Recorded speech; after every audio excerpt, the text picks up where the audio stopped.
kuwa gatanu ukwezi kwa mbere itariki 23 2026. Uyu ni umunsi wa 23 w'umwaka. Muri kumwe na Apostle Dr. Paul Gitwaza. Isezerano ry'umunsi. Hari aho ngiye kugutuma. Nzaguha imbaraga zidasanzwe kuko uzahakora imirimo ihambaye. Amen. Yohana 17 ku murongo wa 18.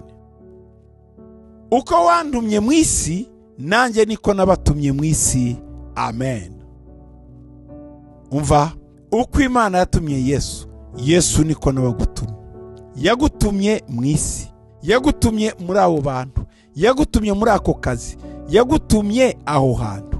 Ntabyo uzi, byenda utekereza ngo ni diplome yawe yakugejeje, ni mwene wanyu wahagushize, ni akazi kawe kahagutwaye, cyangwa se ni umugore wawe wahagushize, ni umugabo wawe wakuzanye aho hantu, ariko si uko bimeze.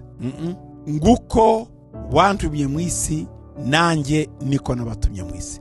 Uri kuri misiyo y'Imana, uri kuri misiyo yo kugira icyo ukora aho hantu.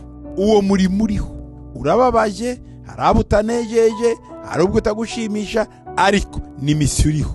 Waratumwe na Yesu, gira icyo ukora. Mana, ndagushima ko wamuhaye misiyo ikomeye. Muhe imbaraga zo kuyisohoza, muhe imbaraga zo kuyikora, kandi ntiyagira uzamukura atarasohoza icyo wamushiriyeho, mu izina ryawe Yesu. Amen.